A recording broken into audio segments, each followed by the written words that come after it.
नमस्कार दर्शकों, Ravindra Soni health and wellness में आपका स्वागत है। जैसा कि आप जानते हैं, हमारे इस चैनल पर आपको स्वास्थ्य जगत से जुड़ी हुई तमाम जानकारियाँ मिलती हैं। लेटेस्ट डेवलपमेंट्स के बारे में आप जान पाते हैं, साथ ही आप जान पाते हैं एक्सपर्ट्स की ओपिनियन और जो अवेलेबल ट्रीटमेंट्स हैं उनके बारे में। कई बार होता है कि आप किसी समस्या का समाधान खोज रहे होते हैं और उसका समाधान आपको हमारे इन वीडियोज़ में कहीं ना कहीं मिल जाता है। आज हम आपसे जो चर्चा करने जा रहे हैं वो एक ऐसे विषय को टच कर रहे हैं जो पुरुषों से संबंधित है और पुरुषों में हीन भावना का एक बहुत बड़ा कारण भी बनता है। और ये समस्या 13-14 साल की उम्र से कई बार शुरू हो जाती है और जीवन में कभी भी जिनको अभी नहीं हुई तो बाद में कभी हो सकने की संभावना होती है। और इसकी वजह से सामाजिक रूप से लोग कटने लगते हैं और लोग उनको कहीं ना कहीं एक दूसरे से, जब इस तरह की बात आप इस समस्या से ग्रस्त होते हैं तो कोई आपको परेशान भी करता है, आपको कुछ तरह के कमेंट भी सुनने को मिल जाते हैं जिससे कि आपका जो कॉन्फिडेंस लेवल है वो कम होता है और आप परेशानी में घिरा हुआ महसूस करते हैं। लेकिन अब आपको चिंता करने की ज़रूरत नहीं है, इसका बहुत आसान समाधान है और एक दिन में ये आपको समाधान मिल जाता है और इससे आप पूरी तरह से ठीक हो जाते हैं और ये समस्या लाइफ टाइम के लिए चली जाती है। तो चलिए, इतनी भूमिका के बाद मैं आपको बताना चाहूँगा कि ये समस्या है क्या।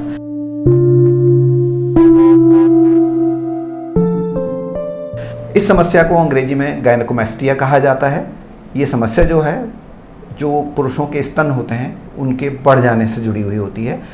जो आकार जब बढ़ जाता है तो वो काफ़ी देखने में ख़राब लगता है और लोग उसको असहज महसूस करते हैं इस समस्या से। तो इस समस्या का समाधान क्या है, इसको जानने के लिए आज हम मौजूद हुए हैं शहर के जाने माने प्लास्टिक सर्जन डॉक्टर अपूर्व लोया के पास, जो कि इस सर्जरी को सफलतापूर्वक अंजाम देते आ रहे हैं और काफ़ी सारे जो पेशेंट्स हैं उनको उन्होंने खुशहाल ज़िंदगी दी है और वे कॉन्फिडेंस के साथ अब जी रहे हैं। तो नमस्कार डॉक्टर साहब, Ravindra Soni health and wellness में आपका स्वागत है। और जैसा कि हमारे कार्यक्रम की भूमिका के बारे में मैंने बताया, तो ये जो विषय है काफ़ी संजीदा विषय है। लोग इस विषय को लेकर संवेदनशील भी रहते हैं और उसमें कहीं ना कहीं समाज से एक आपकी जो फीडबैक जो मिलते हैं, कमेंट्स आपको मिलते हैं, तो वो आपको परेशान करने वाले होते हैं। तो हम जानना चाहेंगे कि ये जो समस्या है ये क्या है, उसके प्रेवलेंस को आप किस तरह का देखते हैं। अगर कितने लोगों में, अगर हम प्रतिशत वाइज देखें तो कैसा ये इसका प्रतिशत देखते हैं।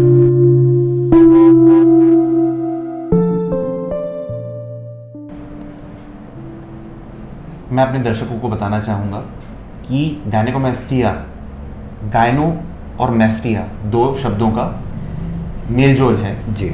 यानी कि यदि पुरुष की छाती स्त्री के स्तनों समान हो जाए उस कंडीशन को गायनेकोमेस्टिया कहते हैं जी। इसके दो एलिमेंट्स होते हैं। पहला होता है फैटी इन्फिल्ट्रेशन, यानी कि छाती में आसपास की जगह पे एक फैट की लेयर का जमा हो जाना जी। दूसरी चीज़ होती है ग्लैंडुलर एनलार्जमेंट, यानी कि निपल एरियल कॉम्प्लेक्स के नीचे का जो ग्लैंड होता है वो थोड़ा बड़ा हो जाता है जी। तो ये दो एलिमेंट्स होते हैं जो गायनेकोमेस्टिया के अंदर पाए जाते हैं जी। मोटे मोटे तौर पे देखा जाए, यानी कि स्त्री के स्तनों जैसे दिखने वाली पुरुष की छाती को गायनेकोमेस्टिया कहा जाता है। तो डॉक्टर साहब, मेरे प्रश्न का जो दूसरा हिस्सा है वो मैं ये जानना चाहूँगा कि कितने प्रतिशत युवा या पुरुष इस समस्या से ग्रस्त होते हैं, क्योंकि आपका लंबा समय का अनुभव है तो हम जानना चाहेंगे कि कितने लोग इस समस्या से ग्रस्त होंगे।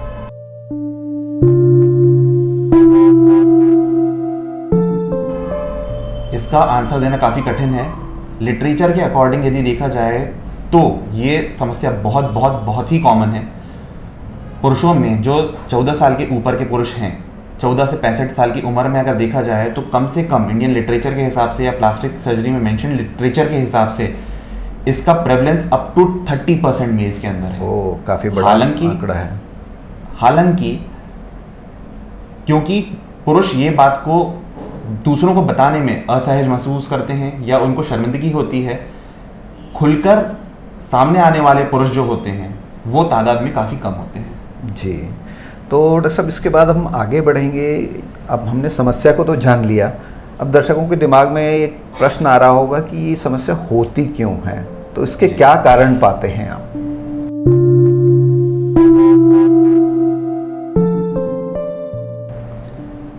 मोटे मोटे तौर पे देखा जाए और बिल्कुल सिंपल शब्दों में अगर मैं इसको एक्सप्लेन करना चाहूँ तो ये एक हार्मोनल इम्बैलेंस की प्रॉब्लम है। यानी कि पुरुषों के अंदर दो तरीके के हार्मोन्स पाए जाते हैं, वही दो हार्मोन्स महिलाओं में भी पाए जाते हैं, ईस्ट्रोजन और टेस्टोस्टेरोन। पुरुषों में टेस्टोस्टेरोन का अधिकांश होता है महिलाओं में ईस्ट्रोजन का अधिकांश होता है। जी। यदि इम्बैलेंस हो जाए, ईस्ट्रोजन किसी वजह से बढ़ जाए पुरुषों में और टेस्टोस्टेरोन यदि कम हो जाए जी, तो गायनेकोमास्टिया जैसी समस्या को देखा जा सकता है। ओके। तो इसके और क्या कारण आप देखते हैं? मतलब एक तो आपने इम्बैलेंस बता दिया, क्या, क्योंकि दर्शकों के दिमाग में हमारे बहुत सारे प्रश्न आते हैं डॉक्टर साहब, तो वो खान पान से भी जोड़ते हैं चीज़ों को, लाइफस्टाइल से भी जोड़ते हैं, तो इसके अतिरिक्त भी कोई कारण पाते हैं आप कि यही दो कारण रिस्पॉन्सिबल होते हैं कि इनका इम्बैलेंस? बिल्कुल, इसको यदि हम लोग और डिटेल में समझने की कोशिश करें तो इसके अन्य कारण हैं। मान लीजिए जो आपका खान पान ठीक नहीं है, आपने बहुत ज़्यादा वजन बढ़ा के रखा हुआ है, तो उसकी वजह से भी गायनेकोमास्टिया डेवलप हो सकता है। जी। दूसरी बात यह है कि कुछ पेशेंट्स होते हैं जिनमें लिवर ठीक से काम नहीं करता, किसी भी तरीके की कोई लिवर की बीमारी हो, जैसे कि लिवर सिरोसिस, जी, अल्कोहलिक लिवर डिजीज, कोई भी लिवर की समस्या हो जिसके अंदर लिवर ठीक से काम ना कर रहा हो, तो गायनेकोमास्टिया डेवलप हो सकता है। कुछ दवाइयाँ ऐसी होती हैं जो लिवर के ऊपर प्रभाव डालती हैं। फॉर एग्जाम्पल साइमेटिडीन नाम की दवाई होती है जो कि गायनेकोमास्टिया डेवलप करवा सकती है। और भी कई अन्य दवाइयाँ होती हैं जिनका साइड इफेक्ट होता है, जिसके अंदर पुरुषों के स्तन आकार में बढ़ जाते हैं या गायनेकोमास्टिया डेवलप हो जाता है। जी। तो कई तरीके की दवाइयाँ होती हैं जिनका साइड इफेक्ट गायनेकोमास्टिया के फॉर्म में देखा जा सकता है। जी। तो ठीक है डॉक्टर साहब, ये तो आपने बहुत ही इलाबोरेट किया इस चीज़ को कि केवल जो हार्मोनल इम्बैलेंस है वही जिम्मेदार नहीं होता है, इसके अतिरिक्त भी बहुत सारी चीज़ें हैं जिसमें आपने बताया कि दवाइयों के रिएक्शन भी हो सकते हैं जिससे ये समस्या आ सकती है।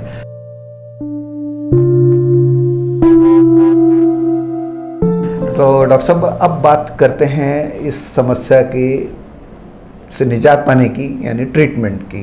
तो किस तरह के ट्रीटमेंट्स अवेलेबल हैं, और मैं तो जानना चाहूँगा कि इसकी थोड़ी सी आप हिस्ट्री में भी जाएं कि पहले इस समस्या का किस तरह से इलाज होता था, अब किस तरह से इलाज हो रहा है, और आप किस तरह से इस समस्या को और किसी अलग तरह से ठीक कर रहे हैं। बिल्कुल, मैं अपने दर्शकों को बताना चाहूँगा कि जिन लोगों को गायनेकोमास्टिया की समस्या उत्पन्न होती है या जो इससे ग्रसित होते हैं, वो कई बार बहुत किस्म की दवाइयाँ, उनको बहुत तरीके के सुझाव मिलते हैं, यानी कि वो तरह तरह की दवाइयाँ ट्राई करते हैं, वो वेट लॉस की प्रक्रिया को ट्राई करते हैं। लेकिन ये बात बिल्कुल मैं क्लियरली सब लोगों को हाईलाइट करके बताना चाहता हूँ, ये पूरी तरीके से सर्जिकल बीमारी है। जिस तरीके का फैटी इन्फिल्ट्रेशन छाती के अंदर पुरुषों में गायनेकोमास्टिया की कंडीशन में देखा जाता है, उसे स्टबर्न फैट कहते हैं जी, जो कि मुश्किल से ज़्यादा जिद्दी जिसको कहना चाहिए, कहते हैं जिद्दी जी। तो इस तरीके का फैट जो होता है या चर्बी जो होती है वो एक्सरसाइज करने से नहीं जाती, किसी भी तरीके की दवाई लेने से ये नहीं जाती जी। ये प्योरली सर्जिकल बीमारी है और इसका केवल एक ही उपाय है, वो है सर्जरी। हालांकि जो पारंपरिक तरीके से सर्जरी की जाती थी उसके अंदर एक बड़ा सा चीरा छाती के ऊपर लगाया जाता था जो कि कॉस्मेटिकली अपीलिंग नहीं होता था जी। इसके अंदर खून का बहाव बहुत होता था, रिकवरी में टाइम लगता था। आजकल के ज़माने में जो प्रक्रिया यूज़ करी जाती है उसको हम लोग लाइपोसक्शन के नाम से जानते हैं जी। लाइपोसक्शन के भी बहुत से प्रकार होते हैं। लाइपोसक्शन भी आने वाले युगों में या आज के करंट युगों में काफ़ी एडवांस्ड हो गई है जी। तो जो मोटे मोटे तौर पे एक प्लास्टिक सर्जन प्रक्रिया को इस्तेमाल करता है गायनेकोमास्टिया को ठीक करने के लिए, उसे लाइपोसक्शन कहा जाता है।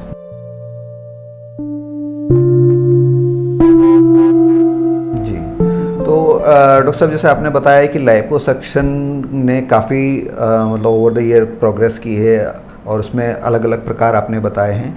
तो अगर हम भोपाल शहर की बात करें तो इसमें आपके पास किस तरह की टेक्नोलॉजी अवेलेबल है और आप औरों से कैसे अलग हैं? भोपाल शहर में जो उपलब्ध तरीके हैं लाइपोसक्शन के, वो दो तरीके के हैं जिसके बारे में मैं अपने दर्शकों को बताना चाहता हूं। पहला होता है सक्शन असिस्टेड लाइपोसक्शन SAL जी, जो कि है पारंपरिक लाइपोसक्शन का तरीका। हालांकि आज के ज़माने में उससे कई बेहतर तरीके आ चुके हैं। उससे जो बेहतर होता है या उससे एक लेवल सुपीरियर होता है उसको हम लोग कहते हैं पावर असिस्टेड लाइपोसक्शन यानी कि PAL जी। ये सुविधा मैं अपने मरीजों को भोपाल में प्रोवाइड करता हूँ। हालांकि मैं ये भी बताना चाहूँगा कि इससे बड़ी सिटीज़ के अंदर लाइपोसक्शन के इससे भी बेहतर माध्यम उपलब्ध हैं, जैसे कि अल्ट्रासाउंड असिस्टेड लाइपोसक्शन या अल्ट्रासोनिक लाइपोसक्शन जो वेजर के माध्यम से किया जाता है। भोपाल शहर के अंदर पावर असिस्टेड लाइपोसक्शन की सुविधा उपलब्ध है जो हमारे सेंटर पे भी उपलब्ध है जी।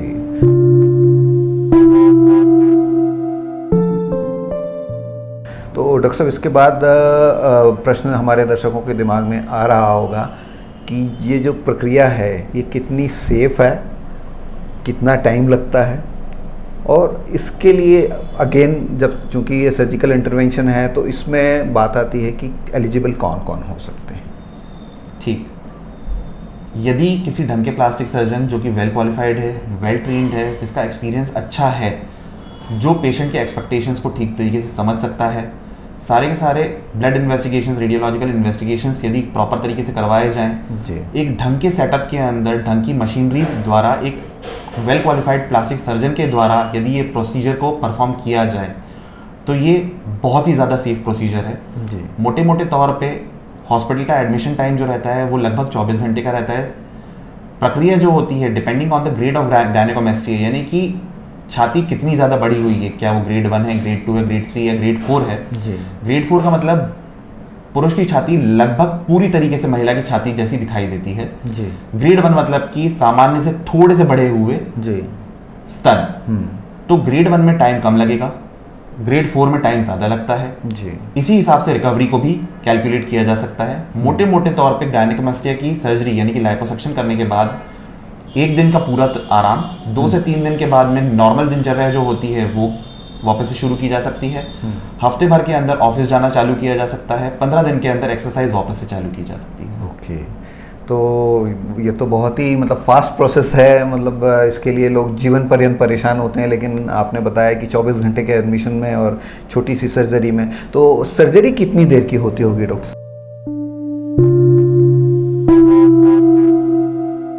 तो इसकी यदि ग्रेड 1 गायनेकोमेस्टिया सर्जरी की बात की जाए और प्रॉपर जनरल एनेस्थीसिया के अंदर इसको परफॉर्म किया जाए तो ये करीबन 40 से 45 मिनट में पूरा परफॉर्म किया जा सकता है जी। यदि ग्रेड 4 गायनेकोमेस्टिया है तो अप टू 2 आवर्स यानी कि 2 घंटे का समय लग सकता है और उसके बाद पेशेंट को वापस जनरल एनेस्थीसिया से बाहर निकाल लिया जाता है। रिकवरी रूम के अंदर बाकी के 18 से लेकर 20 घंटे आपको रहना होता है और नेक्स्ट मॉर्निंग तक हम लोग आपको वार्ड में भी शिफ्ट कर देते हैं। ओके, तो मतलब मोटे तौर पे अगर देखा जाए तो आपको 24 घंटे में छुट्टी मिल सकती है। बिल्कुल। और 1 हफ्ते का अगर आप बेड रेस्ट करते हैं तो आप नॉर्मल ऑफिस अपना ज्वाइन कर सकते हैं। बिल्कुल। और मैक्स टू मैक्स 15 डेज़ में आप बिल्कुल एज गुड एज जो आपका रेगुलर लाइफस्टाइल होती है उसको आप जी सकते हैं। आपने जैसे बताया एक्सरसाइज वगैरह पर भी आप वापस जा सकते हैं। बिल्कुल। ठीक है, तो अब प्रश्न हमारे दर्शकों का फिर एक दिमाग में आ रहा होगा कि डॉक्टर साहब ये सारी चीज़ें तो अच्छी बात हैं, लेकिन इसमें खर्चा कितना?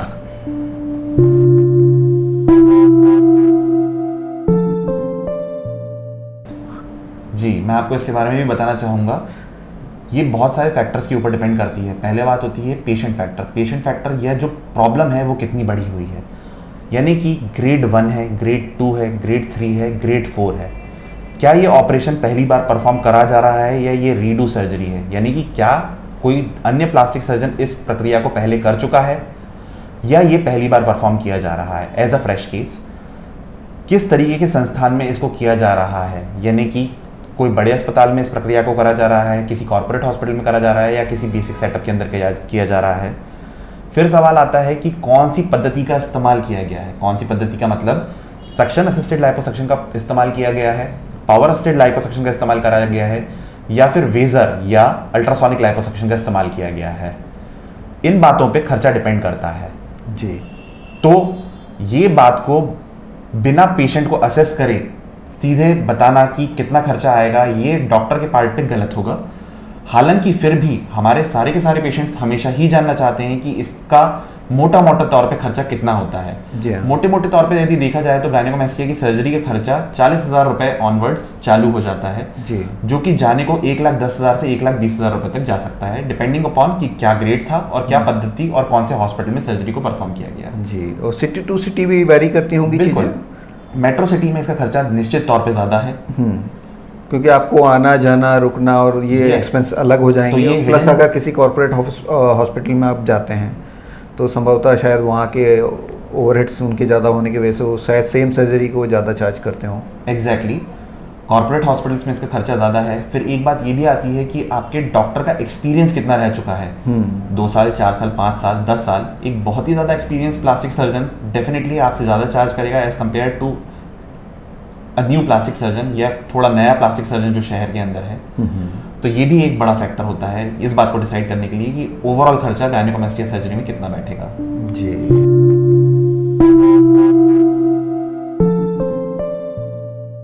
डॉक्टर साहब, जैसा कि अभी आपने ये बात कही कि क्या किसी व्यक्ति की सर्जरी किसी और सर्जन ने पहले कर दी है और उसके बाद आप उस केस को हैंडल कर रहे हैं, तो क्या ये वापस रिकरेंस होता है क्या इसका? रिकरेंस गायनेकोमेस्टिया में is very very rare. Very rare का मतलब कि ये ना के बराबर की पॉसिबिलिटी है। हालांकि ये बोलना कि ये कभी रिकर नहीं होता वो गलत होगा जी, पर ये it's a very very very rare phenomena कि ये वापस से रिकर कभी हो। आमतौर पे ये कभी वापस से लौट के नहीं आता है।